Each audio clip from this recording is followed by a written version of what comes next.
And many of us are just starting to consider the thought of kind of coming out of lockdown and getting on with the rest of our lives. I'd love to start just to hear from each of you what this period of time has been for you, what has it meant for you, and I'll maybe start with you, Madeleine. Thank you, Nigel. Hi, Jim. Hi, everyone.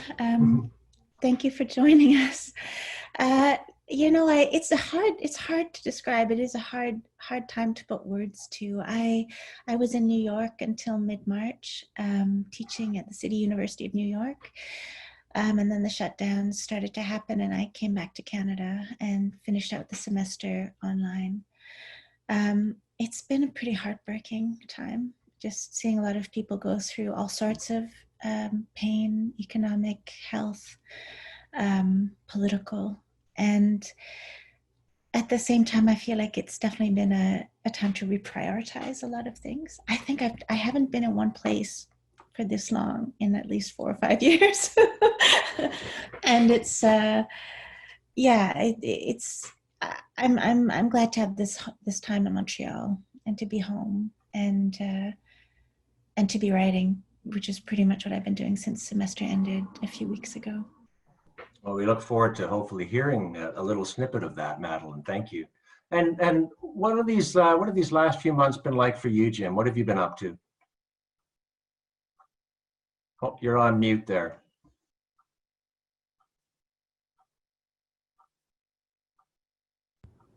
There you go. Sorry about that. I would echo what Madeleine said. This has been a time of completely repatterning my life. I have not stayed in one place for this long since I started a music career. So 35 years since I've actually spent a whole season in one place. And I mean, on balance, you know, part of it is understanding all the devastation to certain people's lives, whether it's health or whether it's economic. And then on the other hand, for me, it's repatterning my life about consumption, about health, about people important in my life, trying to deal with isolation. If you're a musician, you're rarely isolated. You're always around people. And also being cut off from what I do, only part of what I do. Part of what I do is write music, but the other part is to play that music for people. And to not be doing that for this extended period of time has been difficult, but it makes you appreciate it more. So there is a silver lining to it all. And but I have kids in their 20s and 30s, and I think that it's very difficult for them to see what their lives are going to be like when they come back, because their whole way of being has been eliminated, and hopefully it all comes back. So we'll see. It's an interesting question, and a question that if you participate in culture, you think about a lot. These times are particularly challenging with Black Lives Matter protests and all the isolation. And frankly, I just had a conversation this morning with somebody about anti-Semitism in Canada. And so I think that the thing that defines us as Canadians is that we are not one thing. We don't aspire to be one thing. We're not patriotic, but we're not patriotic. We are born of two cultures, but we're born of many more than two cultures.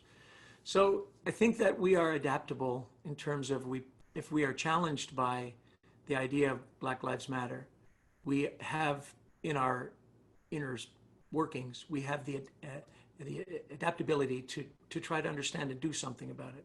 And so I think that currently that's what I think defines Canadians. Beautiful. Maybe that's inspired you a bit, Madeleine, as well, but I turn the same question to you if I can. Yes, it's one of those very difficult to answer questions, but I echo Jim. I think I have been thinking a lot about that kind of plurality, and about, I mean, I think as a novelist, you're often thinking about unrecorded lives, about unspoken things, about all those things that always fall between the folds of things or in the cracks of things. And I feel like this time has revealed a lot to ourselves. And I think probably all of us have been surprised by different things.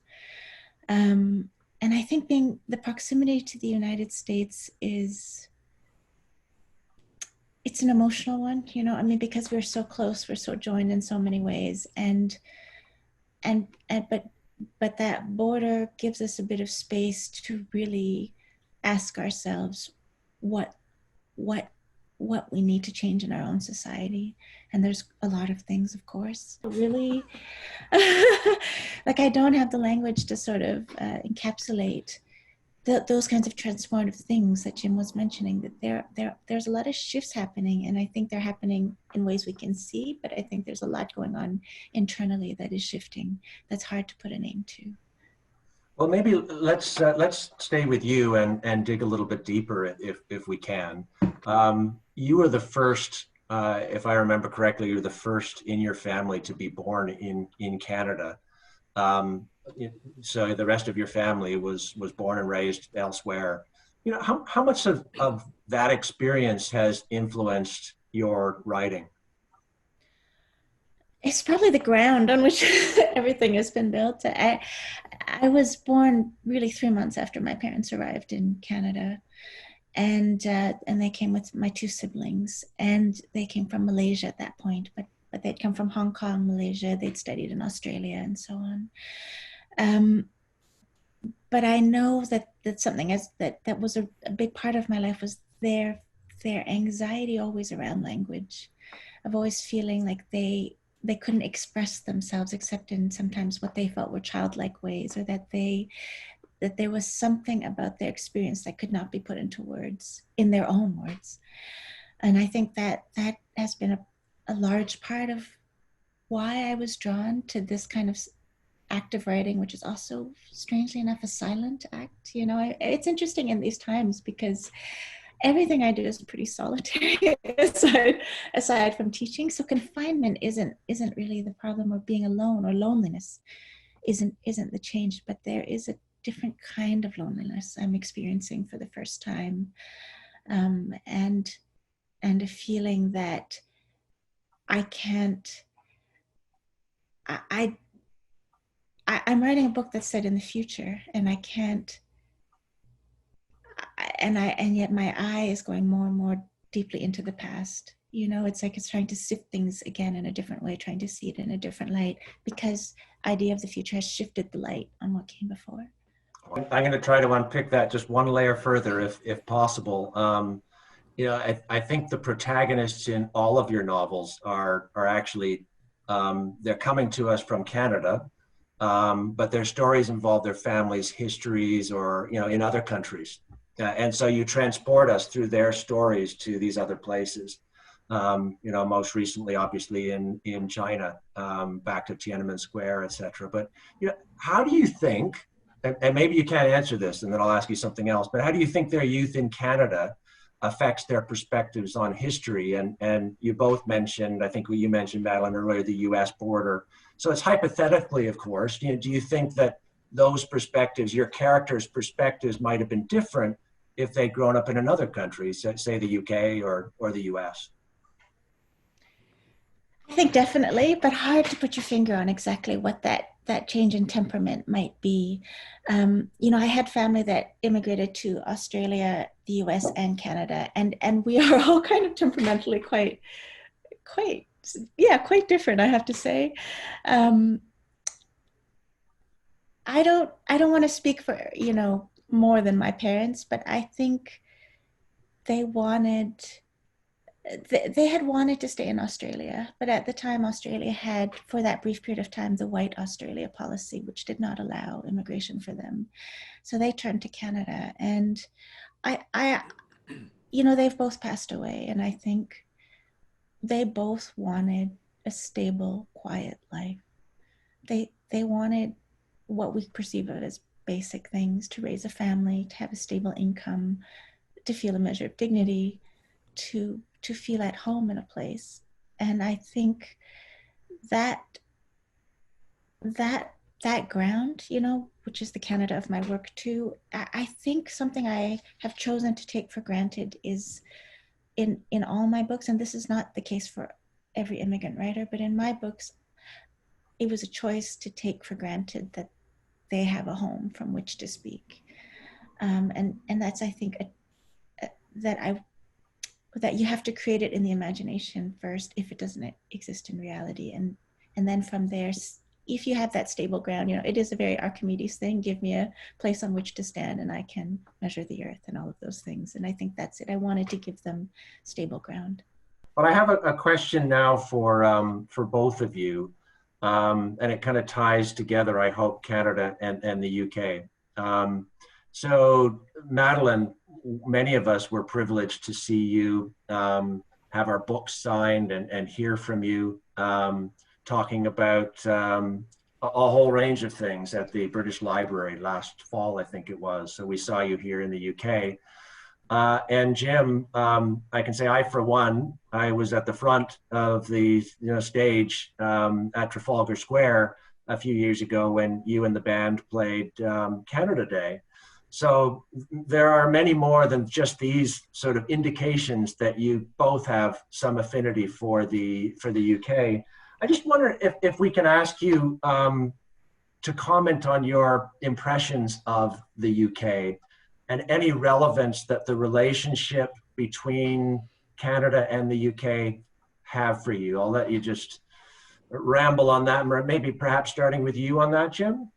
Oh, well, I've had long association with the UK, and currently my daughter has a British boyfriend, and we've gotten to know her parents quite a lot. So that's been a very interesting experience because of who they are and their politics and their character and their personalities, and it's you can't know a people until you know a people. And as much as I've had all these beautiful memories from being in England and around the countryside, and it's getting to know these people that has really informed me about what it's like to be there. I mean, that was a really enjoyable thing we did in Trafalgar Square, because to have a whole bunch of Canadians in the middle of London is to realize how other we are. And like everybody's other, but we are really other in the middle of our heritage, or a lot of our heritage anyway.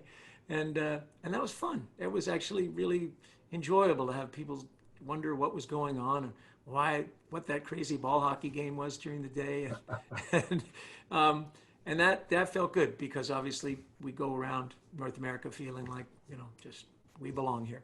So I think it's the connection to the UK has also been one of humor. And I think that's one of one of the chief components that we've used to get to know our daughter's boyfriend and her parents is through humor, and then gradually you fill in all the blanks. But we share a lot of sensibility in that way.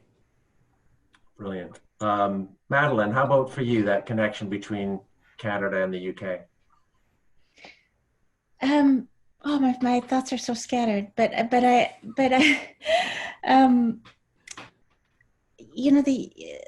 the London was the one place when I was young, it was the one place I always wanted to go. When I scraped enough money together over the summer as a university student, London was the first place I went, and I did a summer semester at Cambridge. And there's a long lineage, because my mother, of course, is born in Hong Kong.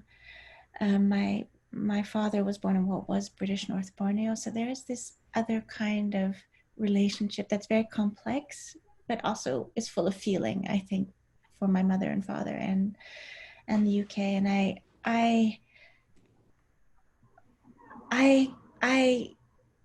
don't know. I think the connection is such that we just want things to go well there. There's such a complex place, such a complex territory, such a complex set of circumstances, and with Brexit and everything, it was a kind of harbinger of unrest that was coming from many places in the world. And I would like to be able to look to it again, in a particular way that I can't put words to it. It's very hard watching the UK go through so much difficulty.